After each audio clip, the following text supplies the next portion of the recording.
레몬물을 매일 30일 동안 마신다면 과연 어떤 변화가 일어날까요? 생각보다 놀라운 효과들이 있을 수 있습니다. 그리고 영상 마지막에는 어떤 상황에서 레몬물을 꼭 마셔야 하는지도 함께 알아보겠습니다. 레몬물이 신장결석, 암, 심장병 등 여러 문제에 좋다고 알려져 있으며 체중 감량 불안과 우울 완화, 빈혈 감소, 소화 개선간, 해독 콜레스테롤 저하, 심혈관 질환 예방에도 효과가 있다는 말이 많습니다. 그래서 오늘 영상에서는 이 주장들 중 어떤 것은 신뢰할 수 있고 어떤 것은 조금 거리를 두고 봐야 하는지를 함께 살펴보겠습니다. 신장결석 이야기부터 꺼내볼까요? 사실 신장결석의 주된 구성 성분은 칼슘과 옥살산입니다. 그런데 레몬에는 구연산, 즉 시트르산이 풍부하게 들어있습니다. 이 시트르산은 옥살산과 결합하여 그것이 몸 안에서 결석으로 굳기 전에 바깥으로 배출되도록 도와주는 역할을 합니다. 결과적으로는 신장결석이 생기는 걸 막아주는 기능을 한다고 볼 수 있죠. 하지만 여기서 중요한 점이 있습니다. 그 정도 효과를 보려면 그냥 물에 살짝 짜 넣은 레몬 한 조각으론 부족합니다. 예를 들어 신장결석 문제가 있다면 레몬즙을 마시는 습관은 분명 도움이 될 수 있습니다. 다만 어느 정도 양이 필요하냐면 농축된 레몬즙을 반 컵 정도는 마셔야 효과적인 구연산을 얻을 수 있습니다. 생각보다 많은 양 같지만 실제로는 그리 어렵지 않은 양입니다. 충분히 실천 가능한 수준이죠. 그래서 신장결석에 관해서는 가능성 있음이라고 표시해도 괜찮습니다. 단 레몬 한 조각을 넣은 물만으론 부족하다는 점은 기억해 두시는 게 좋겠습니다. 그렇다면 레몬물이 암을 줄이는 데에도 도움이 될까요? 어떤 연구에서는 레몬 속에 들어있는 식물 영양소가 특정 암세포를 죽인다는 결과가 있긴 했습니다. 하지만 그 실험은 시험관 안에서 진행된 것이었습니다. 그렇다면 여기서 중요한 질문이 생기죠. 실제로 사람 몸 안에서 이런 효과가 나타나려면 어떻게 해야 할까요? 어떤 양을 써야 했고 그 양을 사람이 섭취해서도 똑같은 효과를 낼 수 있을까요? 그리고 또 하나 생각해 봐야 할 점이 있습니다. 정말로 수십억 원을 들여가며 이런 연구를 하는 이유가 단지 레몬 농장 주인들을 돕기 위해서일까요? 제 생각에는 그렇지 않습니다. 실제로는 레몬 안에서 특정 성분 하나만 뽑아내고 그걸 대량 생산해서 약처럼 팔기 위한 목적일 가능성이 높습니다. 즉, 실험에서 사용된 성분의 농도는 우리가 단순히 레몬물을 마셔서 얻을 수 있는 양보다 훨씬 많다는 뜻입니다. 그래서 제 개인적인 판단으로는 이 부분에는 물음표를 달아두는 게 좋겠습니다. 하지만 그렇다고 해서 레몬물이 몸에 해로운 건 아니니 마셔서 손해볼 일은 전혀 없겠죠. 그렇다면 레몬물이 심장 건강을 지켜주는 데 도움이 될까요? 어떤 분은 이렇게 말합니다. 비타민C가 풍부한 과일과 채소를 자주 먹으면 뇌졸중이나 심혈관 질환 예방에 좋다는 연구 결과가 있다더라. 그리고 나서 덧붙이죠. 레몬은 비타민C가 많으니 결국 레몬이 심장병을 막아줄 수 있다는 겁니다. 그런데 여기엔 조용히 짚고 넘어가야 할 문제가 하나 있습니다. 그 연구는 비타민C 자체가 심장을 보호한다고 말하지 않았습니다. 단지 심장에 좋은 특정 채소들이 공교롭게도 비타민C를 많이 함유하고 있다는 것뿐이었죠. 다시 말해 레몬에 들어있는 비타민C가 심장에 좋다는 직접적인 증거는 어디에도 없다는 얘기입니다. 두 개의 전혀 관련 없는 내용을 서로 이어붙여 억지 결론을 만들어낸 셈이죠. 물론 저도 레몬이 심장에 해롭다고 말하고 싶은 건 아닙니다. 그렇다고 무조건 도움이 된다고 단정 지을 수도 없는 거죠. 논리적인 흐름이 성립되지 않으면 그 결론은 아무리 듣기 좋아도 받아들이기 어렵습니다. 요즘엔 워낙 다양한 주장이 넘쳐납니다. 작은 단서 하나만 발견해도 그걸 근거로 어마어마한 효과를 주장하는 일이 비일비재하죠. 또 하나 흥미로운 주장을 하나 소개해 드릴게요. 어떤 매체에서는 이렇게 말하더군요. 레몬즙에는 섬유질이 풍부해서 포만감을 높여 다이어트에 도움이 된다. 처음 들었을 때 저는 솔직히 놀랐습니다.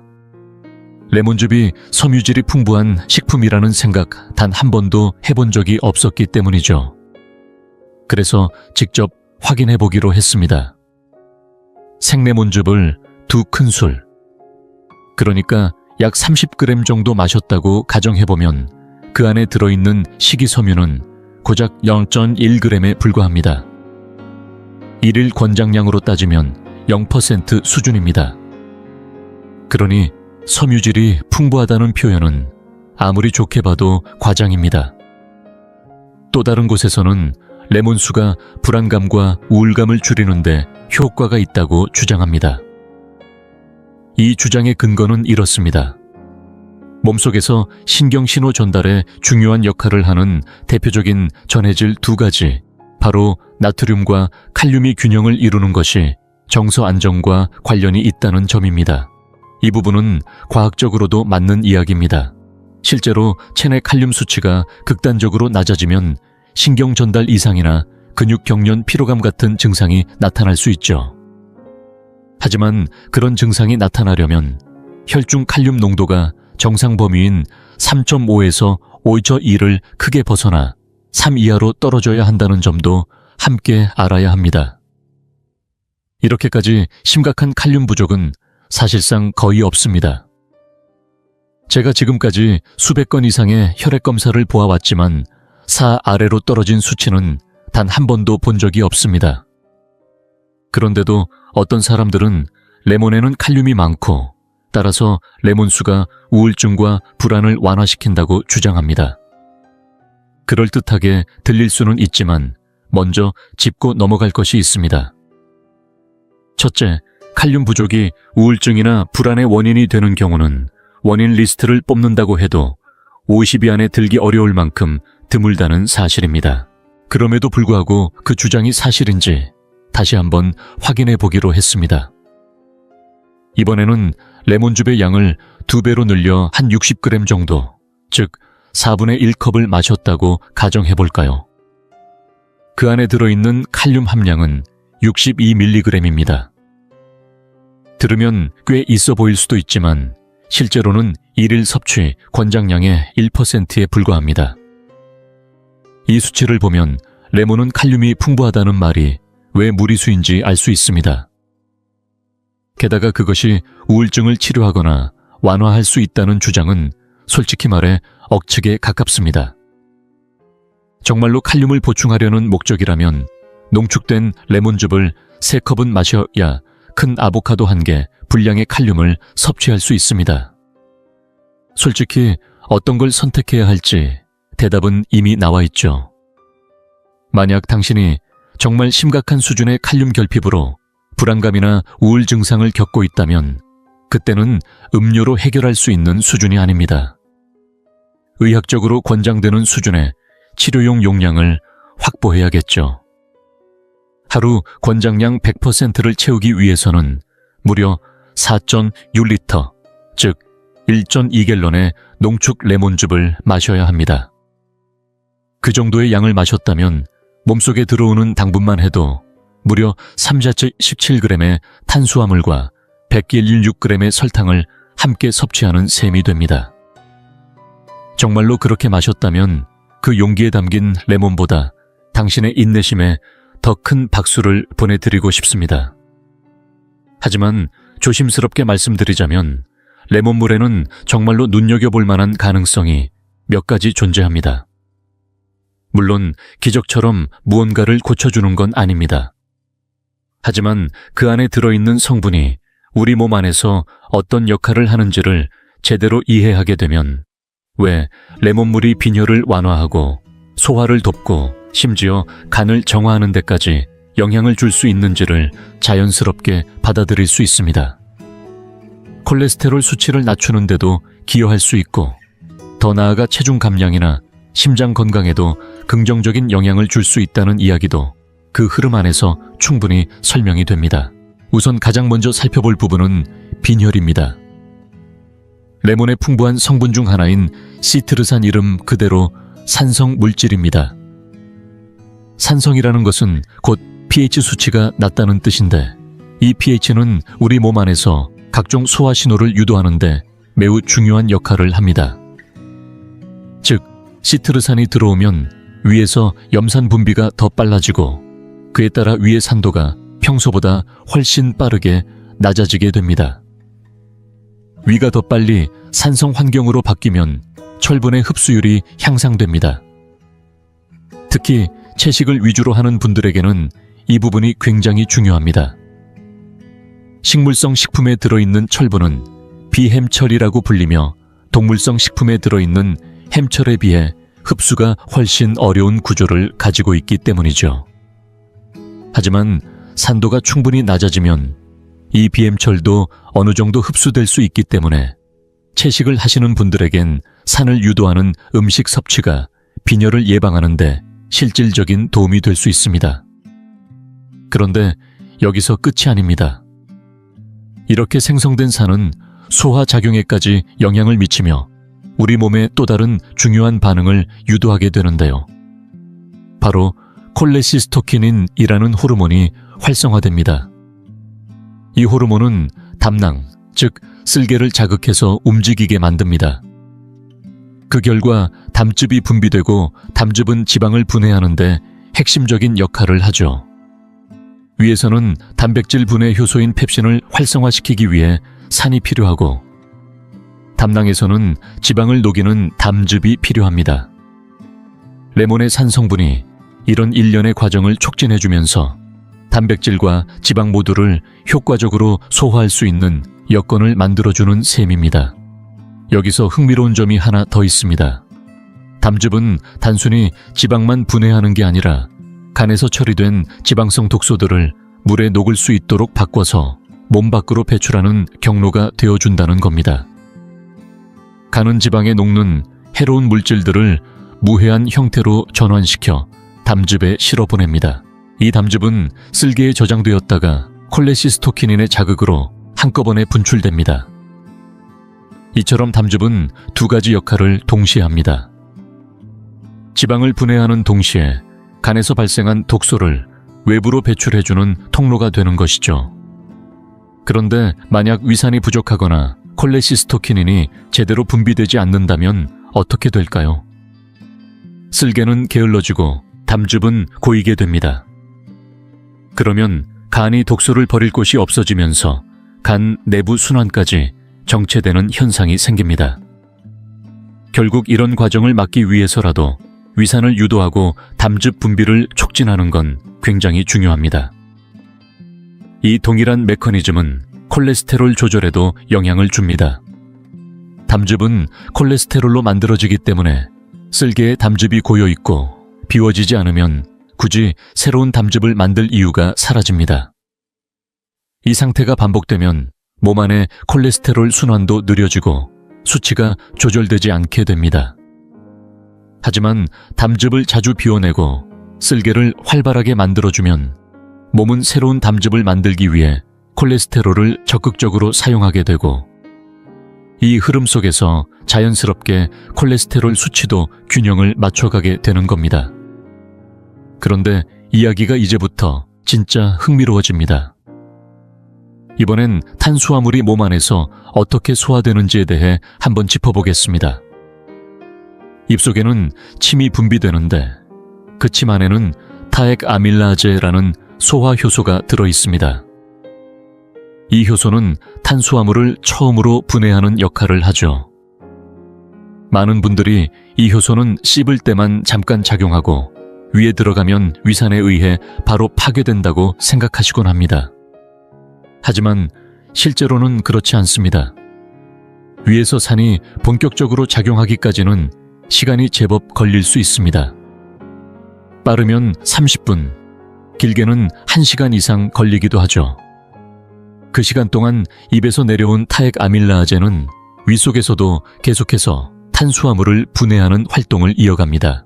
즉 빵처럼 순수한 탄수화물만 단독으로 먹을 경우 대부분의 탄수화물이 위에서 빠르게 흡수되어 혈당과 인슐린 수치가 급격히 올라갈 수 있다는 뜻입니다. 그런데 여기서 만약 신맛이 나는 성분, 예를 들어 레몬에 들어있는 시트르산을 같이 섭취한다면 어떨까요? 물론 여기서 빵을 꼭 먹어야 한다는 말은 아닙니다. 하지만 만약 그렇게 먹었다고 가정한다면 이 신맛이 위산 분비를 더 빨리 촉진시켜 타액, 아밀라아제의 작용을 앞당겨 멈추게 합니다. 그 결과 탄수화물의 소화 속도가 느려지고 혈당과 인슐린의 급격한 상승을 피할 수 있게 되는 것입니다. 이 한 가지만으로 당뇨를 고치거나 심혈관 질환을 완전히 해결할 수는 없습니다. 하지만 혈당의 급등락을 줄이는 데에는 매우 의미 있는 효과라고 볼 수 있습니다. 무엇보다 혈당은 단순히 낮은 게 중요한 것이 아니라 안정적으로 유지되는 것이 훨씬 더 중요합니다. 혈당이 자주 급격하게 오르내리면 몸에 미치는 손상이 훨씬 더 큽니다. 그래서 혈당을 조금만 더 안정적으로 관리할 수 있어도 식사 후 허기짐도 줄어들고 식욕 조절도 더 수월해집니다. 탄수화물에 비교적 잘 적응되어 있고 건강을 유지하는 목적으로 식단을 관리하는 분이라면 식사할 때 약간의 식초나 레몬즙을 곁들이는 것만으로도 혈당의 급격한 상승을 막는 데 큰 도움이 될 수 있습니다. 다만 이미 대사 건강에 문제가 있거나 당뇨를 앓고 있거나 탄수화물에 민감하게 반응하는 분이라면 이야기가 달라집니다. 같은 양의 탄수화물을 섭취했을 때 몸 안에서 생성되는 인슐린 양은 여전히 많기 때문에 소화 속도가 조금 늦어진다고 해도 결과적으로는 여전히 인슐린 부담이 큽니다. 그래서 이런 분들에게는 이 방법이 근본적인 해결책이 되기 어렵습니다. 그럼에도 불구하고 이 방식은 혈당을 조금이라도 안정시키는데 분명 의미가 있습니다. 특히 심장 건강이나 뇌혈관 질환 예방 측면에서 대사 균형을 잡아가는 데 도움이 되는 작은 습관이 될 수 있습니다. 그렇다면 마지막으로 레몬수를 하루도 빠짐없이 30일 동안 마시면 어떤 일이 벌어질 수 있을까요? 제가 찾아본 한 영상에서는 어떤 여성이 평생 체중 감량에 실패해왔다가 레몬수를 마시기 시작하면서 30일 만에 무려 9kg이나 감량했다고 말합니다. 그뿐만이 아닙니다. 그 영상에서는 한 캐릭터가 직접 등장해 30일 안에 눈에 띄는 변화가 생겼다고 설명하며 지금 당장 주방으로 가서 마법의 레몬 음료를 만들라고 권유합니다. 물론 저는 그 장면을 다소 재미있게 바라보긴 했지만 한편으로는 실제 사례도 있었습니다. 한 남성은 이렇게 말했습니다. 자신은 레몬수를 꾸준히 마시면서 3개월 동안 무려 10kg를 감량했다고요. 주당 약 0.8kg를 감량한 셈인데 정말 인상적인 수치입니다. 하지만 그는 단지 레몬수만 마셨던 건 아닙니다. 그는 스스로 말합니다. 레몬수와 함께 모든 가공식품을 끊었다고요. 이건 엄청난 변화입니다. 몸에 영양소가 거의 없는 인스턴트 음식 대신 진짜 음식을 먹는 것만으로도 건강은 눈에 띄게 달라지기 시작합니다. 또한 그는 하루 중 오후 5시 이후에는 아무것도 먹지 않기로 했다고 합니다. 이것이 바로 간헐적 단식입니다. 시간을 정해 식사하는 습관은 단순한 다이어트보다 훨씬 더 깊은 신진대사 회복 효과를 가져옵니다. 이 두 가지를 동시에 실천한 것만으로도 이미 그의 몸은 건강을 되찾기 시작한 셈이죠. 여기에 더해 그는 매일 유산소 운동도 병행했습니다. 걷기든 가벼운 달리기든 몸을 움직이는 것만으로도 대사율은 올라가고 노폐물 순환도 활발해집니다. 그는 이렇게 말합니다. 레몬수와 함께 이러한 생활 습관을 함께 실천하면 분명 눈에 띄는 변화가 찾아올 것이라고요. 저는 그의 말에 전적으로 공감합니다. 그가 했던 변화 하나하나가 바로 제가 이 채널에서 강조해왔던 것들이니까요. 진짜 음식 먹기, 시간 제한 식사, 꾸준한 운동, 그리고 그 모든 변화의 옆에서 레몬수가 자그마한 역할을 했던 것이죠. 그렇다면 정말로 레몬수가 변화에 직접적인 역할을 했을까요? 제 생각에는 했다고 봅니다. 아주 작고 마지막 조각 같은 영향이었겠지만요. 한 1%쯤 되는 그 조용한 변화 말입니다. 하지만 이걸 너무 과장해서 받아들일 필요는 없습니다. 중요한 건 전체적인 그림을 함께 보는 겁니다.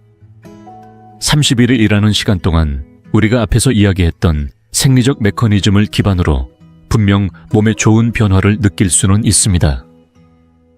이론적으로도 맞는 흐름이고 실제로도 불가능한 이야기는 아닙니다. 그렇다고 해서 제 건강 전체를 오직 레몬수 한 잔에만 맡길 수는 없겠죠. 그럼에도 불구하고 제가 매일 레몬수를 마시는 이유는 분명합니다. 맛있기 때문입니다. 저는 탄산수에도 레몬을 넣고 된장국을 끓이면서도 마지막에 레몬을 몇 방울 넣습니다. 우리 집 반찬 중에 레몬이 들어가지 않는 날이 거의 없을 정도죠. 그 신선하고 밝은 산미, 저는 그 맛을 정말 좋아합니다. 혹시 여러분도 30일 동안 레몬수를 마시고 건강이 크게 좋아졌다고 느끼셨다면 그때 한번 되돌아보셨으면 좋겠습니다. 그 한 달 동안 혹시 다른 것도 바꾸지 않으셨나요? 탄산음료 대신 레몬수를 마시기 시작했다면 그 변화 하나만으로도 삶의 질은 분명 달라졌을 겁니다. 탄산 6캔 대신 맑은 레몬수가 들어갔다면 몸이 반응하지 않을 수 없겠죠. 그런데 많은 분들이 간과하는 게 하나 있습니다. 그건 바로 마음의 전환입니다. 무언가를 30일 동안 꾸준히 실천하기로 마음을 먹는 순간 자기 자신에 대한 믿음이 생기기 시작합니다. 나도 할 수 있구나 라는 작은 확신이 다른 행동으로 자연스럽게 이어지게 되죠. 레몬수를 마시기 시작했던 그 남성도 사실은 레몬수만 마신 게 아니라 그때부터 인생 전체를 새롭게 바꾸기 시작한 겁니다. 이런 결정은 사람의 마음속에서 아주 조용히 그러나 강력하게 퍼져나갑니다. 헬스장에 등록하게 되고 그동안 미뤄왔던 걷기를 시작하게 되고 산책 나간 김에 한 정거장 더 걷게 되고 가끔 당기던 과자는 어느새 손이 가지 않고 술도 덜 마시게 되고 운동으로 땀이 흐른 덕분에 밤잠도 깊이 자게 되고 결국 그 모든 것이 하나의 순환처럼 연결되기 시작하는 거죠. 결국 그렇게 달라진 인생을 되돌아보며 사람들은 이렇게 말하게 됩니다. 내가 레몬수로 건강을 되찾았어. 물론 여러분은 그보다 더 깊은 내막을 알고 계시겠죠. 레몬수가 바꾼 건 몸이 아니라 마음이라는 걸요. 오늘 영상이 마음에 드셨다면 꼭 추천해드리고 싶은 또 다른 영상이 기다리고 있습니다. 몸의 원리를 이해하면 건강이 쉬워집니다.